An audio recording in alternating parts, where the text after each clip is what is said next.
Piana from France. I'm the Deputy Ambassador for Human Rights, Fights Against Antisemitism, Spoliation, and Remembrance.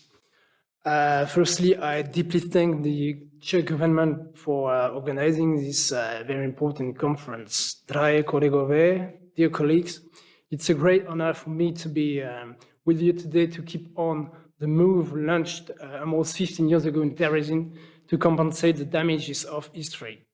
I'm very proud to share with you the French national pledges for the next 3 years to promote and disseminate the principles of the 2009 Terezín declarations in 4 fields.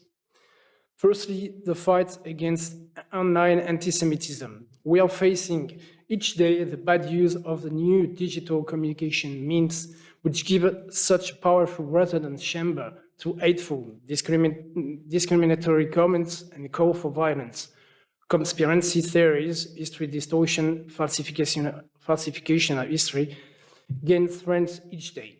The French authorities are continually strengthening the national instruments and resources to regulate the internet and social networks. Tracking, prevention, and sanctions are the strategic goals of this fight in respect of the freedom of expression and belief.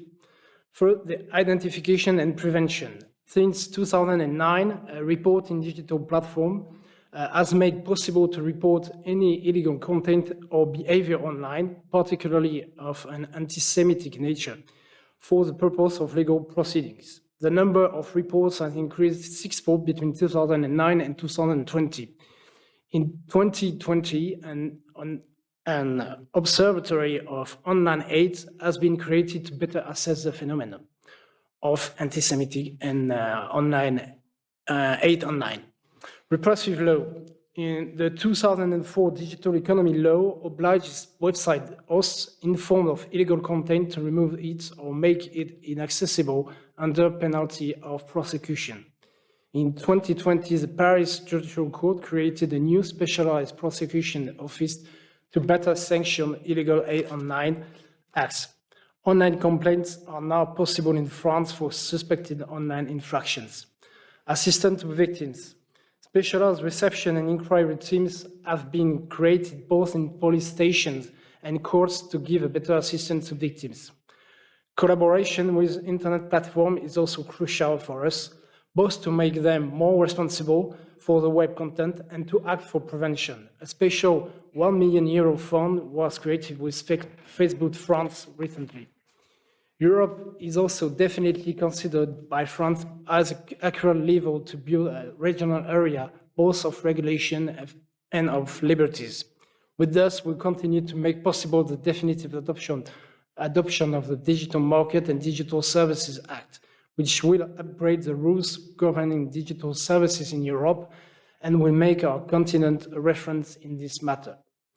Secondly, second pledge, education and remembrance. We are all here convinced that education and remembrance are the best ways to avoid the repetition of atrocities in history. France will keep on developing educational projects at school and in universities to teach history and give testimonies of the Holocaust. In our national action plan against anti-Semitism, nearly €10 million will be given to memorial institutions each year to develop educational materials, internet sites, videos, booklets, to develop educational workshops and to organize exhibitions. The works of conservation of memorial sites will be also maintained. Most of the projects are developed on a partnership-based approach between public authorities, public actors, such as companies like the railway company, National Railway Company, and civil society organizations, both for financing and technical collaboration. Several rehabilitation projects are currently carried out or planned. When the sites are not directly managed by a public structure, they benefit from public financial support, like some concentration camps, like in Struthof in Alsace at the German border, or the Camp des Mines near Marseille. Some transit of internment camps, like in Rézard in the south of France, or the camp of Gurs near Pau in the Pyrenees. There are some prison memorials also, for example, in Montluc near Lyon.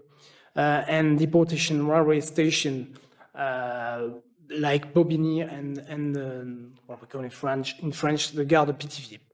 In addition to the preservation of these places of memory, the challenge is also the transmission of history, as they usually develop their own education material, both for pupils and students, as for teachers. Third page, archives. Archives have a fundamental role in the provenance researches and in the memory work, insofar as they are necessary for identifying both acts and individual, perpetrators and victims, arts, historical and legal reasons, for historical and legal reasons. Secondly, remembering to commemorate the victims and to prevent. And third, compensating or restituting the looted Holocaust assets.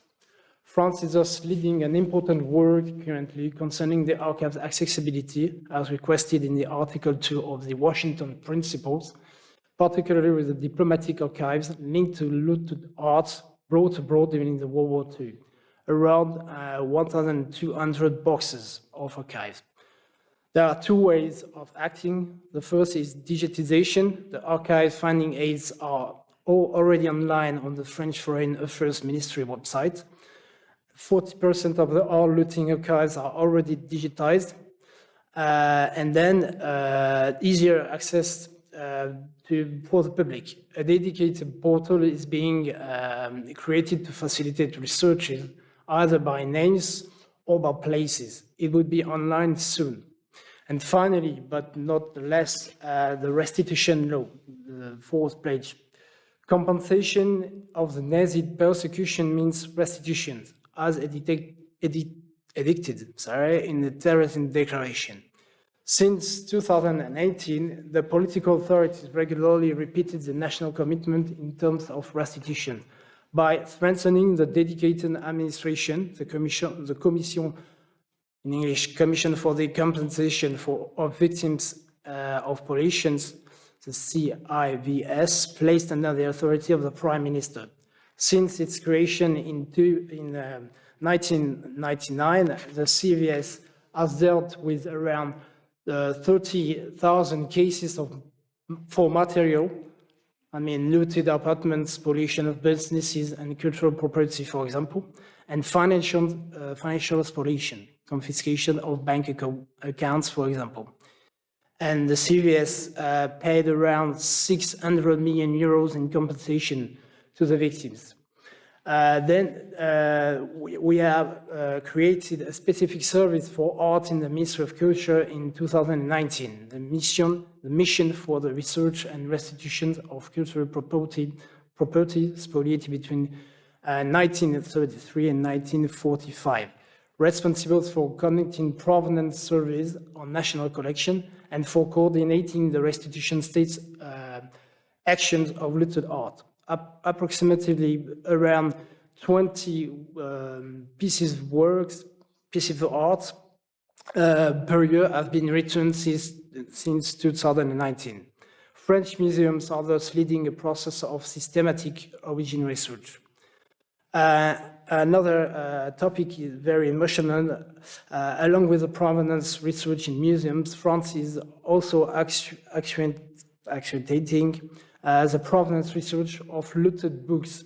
Around 5 million books have been spoliated during World War II, particularly in public libraries in cooperation with German institutions. So far, France has had a very protective law for the public property. The inalienability principle dating back to the monarchy regime period, where the kingdom properties were not transferable as their own king's belongings.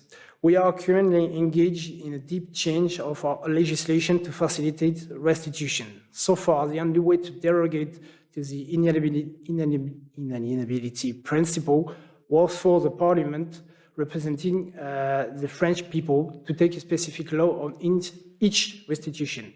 In keeping with this property procedure, a first law for the collective restitution of pieces of art belonging to public collection was voted on February the 21st, 2022, allowing the restitution of 15 pieces.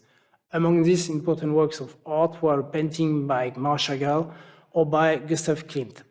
After 3 decades of negotiation, the Ministry of Culture is finalizing currently the preparation of a framework law, the accessioning law, to facilitate the removal from public collection and the restitution of pieces of art looted in the context of anti-Semitic persecution during the World War II. Most of these pledges will be included in our 3rd National Action Plan Against Anti-Semitism to be published, which is our reference document in terms of fighting anti-Semitism for the next 4 years, which involves a collaboration between the public sector and the civil society to carry out the fight, and which could be shared as a good practice model. Thanks for listening.